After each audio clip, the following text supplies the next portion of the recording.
Embracing your dark side. Hey everybody, I know it's been quite a while since I've made a video.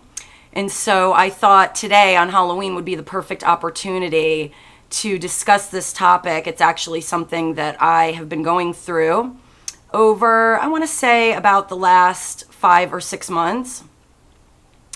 And thought it would be a fun time to make a video in reference to this topic, embracing your dark side. What do I mean by this?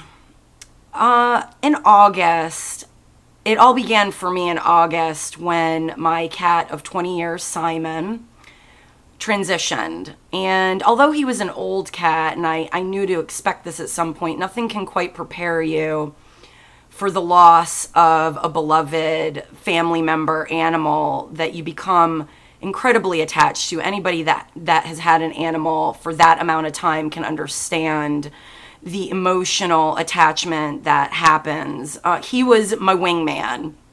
Simon was with me from the time I was 20. I am 39 now.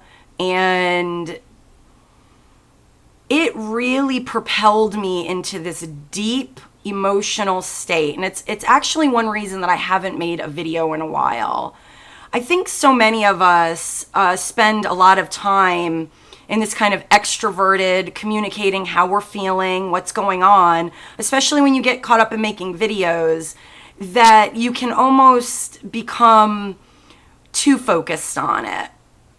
You can become so focused on this kind of external communication that you really kind of start neglecting the internal, which is what's most important. And so that's kind of why I took a step back from making videos when I went through this process, because I felt like this is something really deep that I'm going through, and I want to be able to process and see what message is coming through. What was I supposed to learn from this? And one of the greatest things that I learned from the experience, and it's kind of been a succession of things that have happened since that time. And I'm sure a lot of you are going through it, this polarity of extreme expansion, excitement, very positive, high frequency, high energy emotions, plummeting down to the lowest, darkest emotions, and kind of this flip-flop roller coaster ride that I've been going on. So with Simon, what this experience really taught me, around the same time, I'd also made the decision that I was, for the time being, going to remove my biggest way of relaxing at the end of the day was to have a couple glasses of wine. And I decided to remove this crutch, and just so that I could see what happened. So it's been 5 months since I've had a drink, and wow, this is kind of the topic of the video today.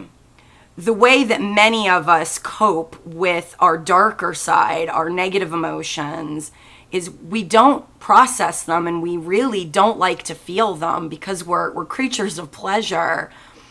We don't want to feel the darker stuff. We don't embrace it. What we want to do is we want to medicate it. So whether your way of medicating it is through alcohol, gambling, sex, there are a lot of ways to suppress and basically sugarcoat and throw a Band-Aid over pain, over anger, over jealousy, fear.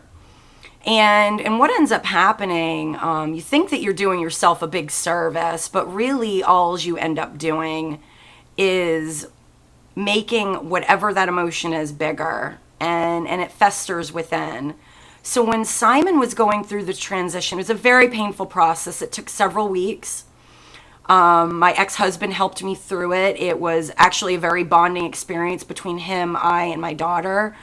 And the three of us provided Simon with what I would say is the best way to transition out. He was surrounded with love, but it was still very painful to witness. And the old Amy would have put a Band-Aid over that pain by taking the edge off with her wine at the end of the night. And because I'd made this commitment to myself, I didn't.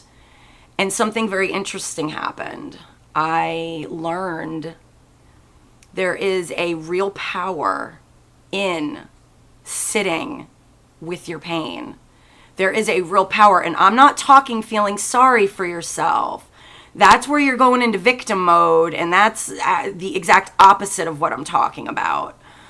Even many times when you're medicating yourself with whatever your poison is, you're also feeling terribly sorry for yourself while you're doing it. And that's poison to the soul. You get absolutely nothing accomplished. That is not you processing your emotions. What I'm talking about is being able to sit with your pain or whatever negative emotion it is, whatever dark thing that you're experiencing, and feel it. And when I say feel it, I mean you aren't in your mind trying to rationalize it. You aren't coming up with excuses. You aren't looking outside of yourself at someone to blame for it. You are simply being with it. You are making peace with it. You become friends with it. And you allow yourself to feel that dark emotion without trying to push it away, without trying to lighten it up, without trying to change it in any way. You allow that presence to be with you. And when you can do this, something really interesting happens. It really empowers you even more. And when you start to take that roller coaster ride in the opposite direction, which you will, if you don't get mentally involved in labeling the pain or the anger or whatever the darker emotion is, trying to justify it, trying to rationalize it, trying to change it, as long as you can simply feel it and be brave enough and courageous enough to do that, you're going to be amazed at the power that you will find in it. And as a matter of fact, if you can only imagine how this begins to transform your entire life experience when you're no longer cringing, when those darker moments come, when you make friends with your dark side. And when I say dark side, I don't mean purposefully inflicting pain on another. I am talking about dealing with your darker aspect, with your shadow self, and integrating that into who you are, because it is a part of who you are, no matter how much you want to deny it, no matter how much you want to push it away, no matter how much you wish you could cut off the access to it, that it's like amputating a part of yourself off. You can't do it.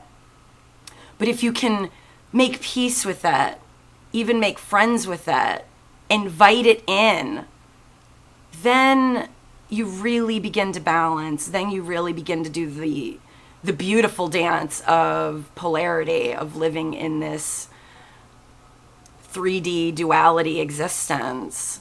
You're meant to experience both.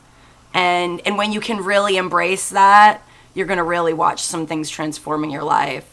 So I hope this message finds everyone well on this Halloween night.